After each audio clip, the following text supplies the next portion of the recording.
In much of the world, chances are high that someone's first smartphone is usually a Samsung. The company has soared to the top with a reputation for cost-effectiveness, innovation, and quality in everything they make. But who was responsible for this? How did Samsung achieve success? Join us is today's inspiring tale about the creation of Samsung by a Korean kid. Lee Byung-chul, born the youngest son of 4 siblings to Kwon Joi Lim and Lee Chan-woo, belonged to a prosperous Yongbon family during a time of great struggle in the Korean Empire in 1910. This was when the Empire of Japan was annexing the country as a colony.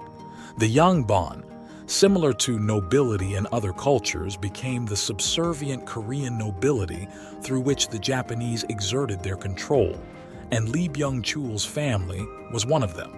Completing his high school education at Seoul's Jung High School, Lee then moved to Tokyo for post-secondary education at Waseda University. While the details of his return from Japan remain unknown, it is speculated that he spent the time looking after his family's properties and estates amidst forced cultural assimilation and Japanization by the authorities. Eventually, Lee started his own business, a grocery trading company named Samsung Trading Company. The name Samsung means 3 stars, a reference to a constellation in Korean folklore depicting a dragon fighting against an evil one. Operating out of Daegu, the company traded noodles and other consumer products, which were then exported to China and its provinces. As World War II began, the company capitalized on the increased demand for essential goods such as food and care products.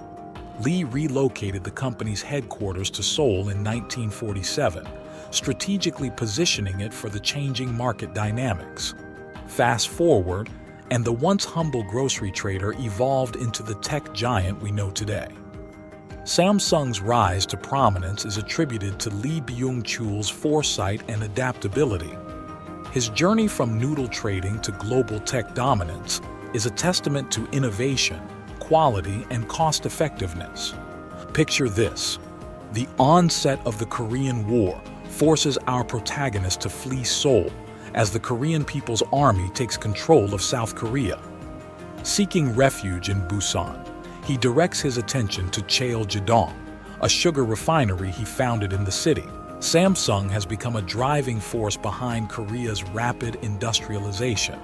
Lee strategically navigates the protectionist measures of the Korean government, shielding conglomerates and facilitating easy financing. Lee's vision expands as he grooms his 3rd son, Lee Kun-hee, to eventually take charge. The company's growth includes acquiring 3 major commercial banks in the late 50s.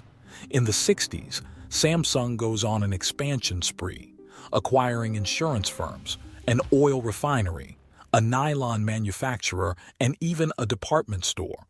Fast forward to the electronic revolution of 1969. Samsung steps into the electronic sector with divisions like Samsung Corning, Samsung Semiconductor and Telecommunications, Samsung Electromechanics, and Samsung Electronics Devices. A partnership with Sanyo opens doors to manufacturing consumer goods, TVs, microwaves, and more. In 1970, the first black and white TVs roll out for the Korean market, winning hearts over Japanese sets. With a 50% stake in Korea Semiconductor, Samsung's innovation engine is firing on all cylinders. Over the next decade, they produce a staggering 5 million TVs, marking a significant milestone. In the late 1970s, Samsung Electronics America and the Suwon R&D Center were born. By this time, Lee Byung-chul, our protagonist, had already etched his name at the top of the list of richest Koreans. Hold on, that's not all. He was also the chairman of the Federation of Korean Industries, a powerhouse organization comprised of top businessmen, including reps from LG and, of course, Samsung. This meant they held considerable sway over the nation's fiscal and monetary policies, a ripple effect still felt today. Now, in 1980, Samsung steps into the telecommunications hardware sector with the acquisition of Hanguk Janja Tongsun. Starting with telephone switchboards, they navigated into telephone and fax systems before making a splash in the mobile phone market in 1988.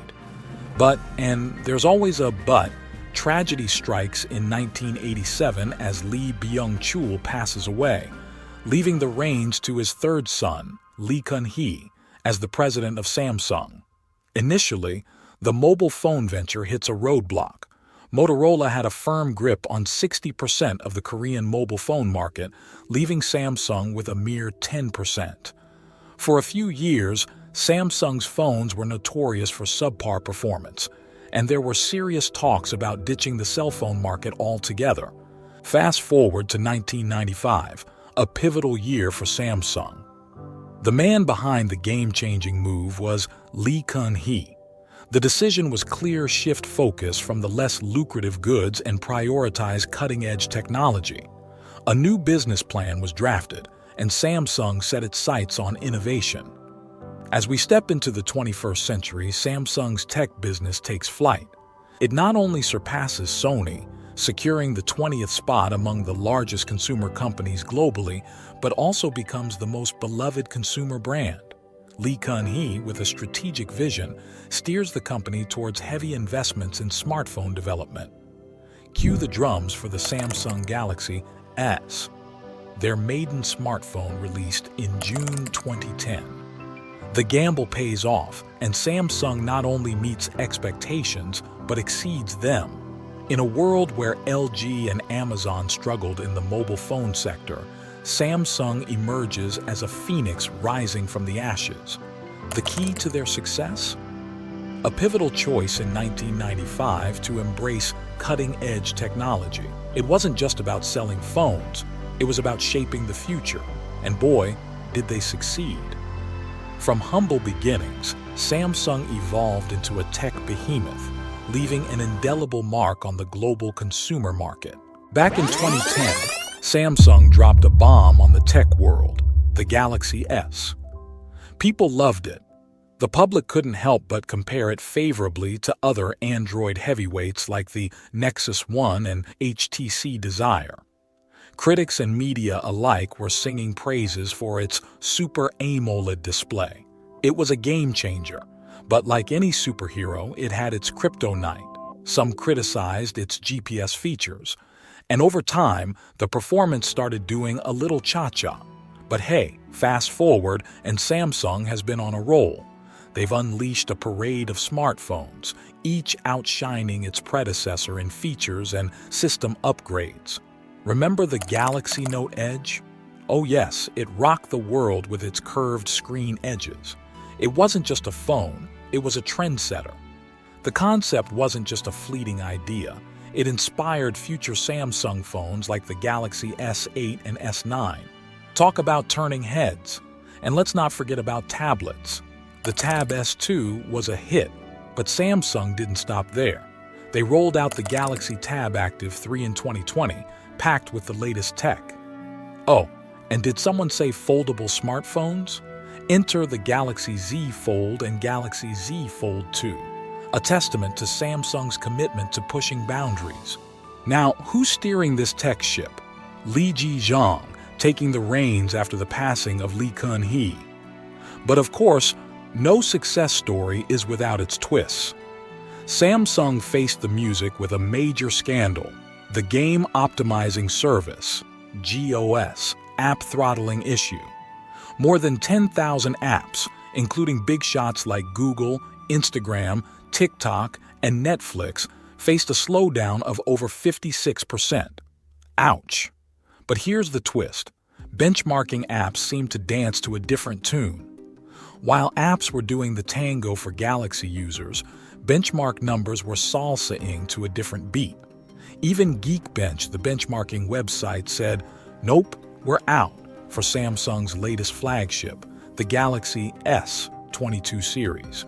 But wait, before we plunge into the tech saga, let's talk about the man behind the curtain, Lee Ji-jong. Succession wasn't a walk in the park for him. Korean law threw a curveball, slapping massive succession taxes on him. Ever the maverick, Zhang issued a rare apology over the controversial succession plans, promising not to hand over management rights to his offspring in the family-run conglomerate. Oh, but that's not all. He had a stint with Korean prosecutors, a court battle, and the drama continued. Enter President Moon Jae-in, who took the reins in 2017 with promises of reforming family-run conglomerates.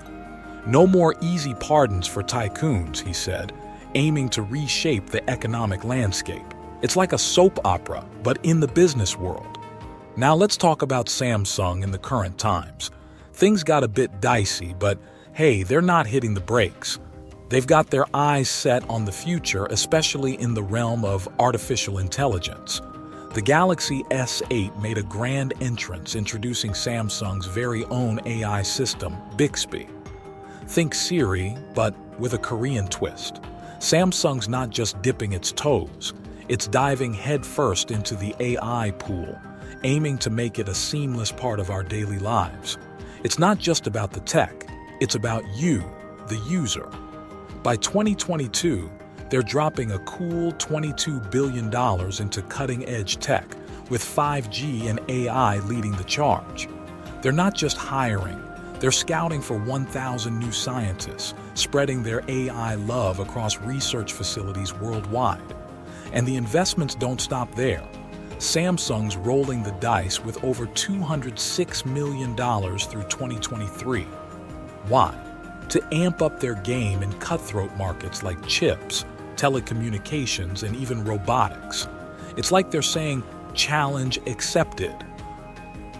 Please subscribe and comment for more interesting videos.